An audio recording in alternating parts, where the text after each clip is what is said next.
उपस्थित केले होते ते प्रश्न घेऊन मी केशव उपाध्याय आपल्याकडे येते आहे।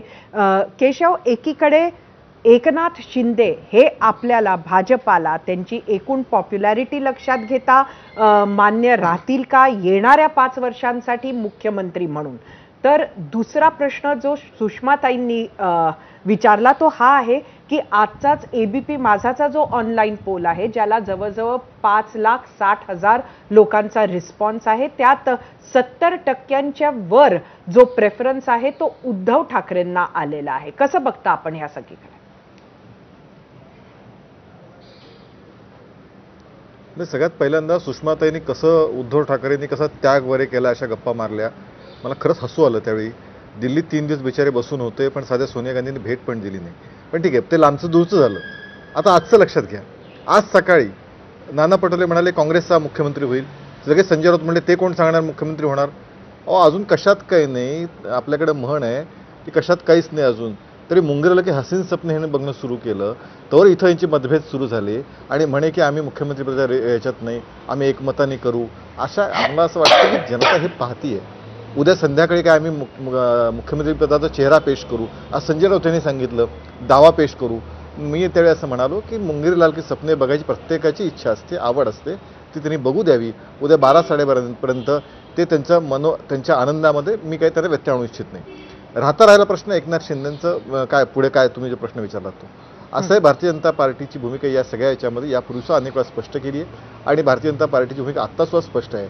आत्ताची विधानसभा निवडणूक ही आम्ही एकनाथ शिंदेच्या नेतृत्वाखाली लढवली, पण त्याचबरोबर मुख्यमंत्रीचं पुढचं कोण होणार यासाठी मला असं वाटतं भारतीय जनता पार्टीचं केंद्रीय नेतृत्व देवेंद्रजी यांच्यासोबतच या दोन्ही शिवसेनेचे राष्ट्रीय आत्ताचे प्रमुख सगळे जे आहेत ते एकनाथ शिंदे, अजित पवार असे सगळे एकत्र बसतील आणि त्यातून निर्णय होईल।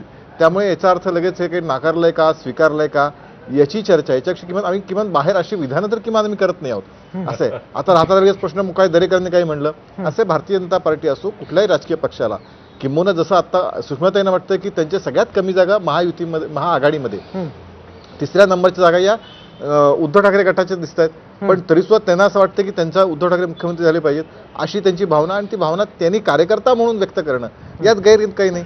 तसं प्रवीण दरेकरांनी व्यक्त करणं की देवेंद्रजी मुख्यमंत्री झाले पाहिजेत असं भारतीय जनता पार्टीच्या किंवा या समाजातला मोठा एक वर्ग आहे की ज्याला असं वाटतं, त्यातही वागण्याचं कारण नाही। पण जो निर्णय जो असेल तो निर्णय, आणि एक तुमच्या माहितीसाठी आम्ही कधी मित्रपक्षांना सोडलं नाही, तुमच्या माहितीसाठी हे पूर्वी हे रेकॉर्डर पण आलंय की ज्यावेळी 17-18च्या दरम्यान सुद्धा त्यावेळी शरद पवार आणि सगळ्या त्यावेळेच्या राष्ट्रवादींनी सोबत त्याचा निर्णय घेतला होता, पण आणि त्यांची अट होती की त्यावेळेच्या शिवसेनेला सोडावं, पण त्यावेळी आम्ही सोडलं नाही का तर आमचे पार्टनर आहेत त्यामुळे त्यांना सोडणार नाही ही भूमिका त्यावेळी घेतली, त्याचवेळी ते सोबत एकत्र यायला तयार झाले होते।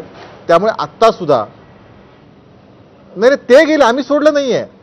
असं आहे की एकाही पार्टनरला आम्ही सोडलं नाही, त्या पार्टनरनी त्यावेळी त्यांना असं वाटलं की आपण बाहेर जावं। नितीश कुमार स्वतःहून बाहेर पडले, पुन्हा आमच्यासोबत आले, फारुख अब्दुल्ला स्वतःहून आमच्यासोबत आले होते, स्वतःहून आमच्यासोबत 2004ची गोष्ट सांगतोय, आताची गोष्ट सांगत नाही मी।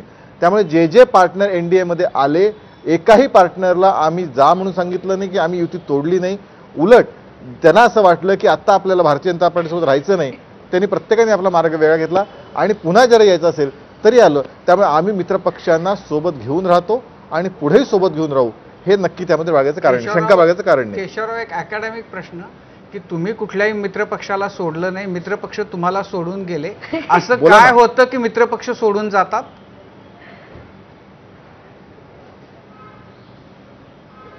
असं आहे की आता 19 आपण बघितलं, 19ला उद्धव ठाकरे खरं म्हणजे त्यावेळच्या विधानसभेच्या निवडणुकीमध्ये प्रत्येक सभेमध्ये ज्यावेळी उद्धव ठाकरे स्टेजवर होते त्यावेळी सुद्धा हे सातत्याने सांगितलं जात होतं की पुढचे मुख्यमंत्री हे देवेंद्रजी असतील, त्या उद्धव ठाकरे एक शब्दाने बोलले नाहीत। मात्र ज्यावेळी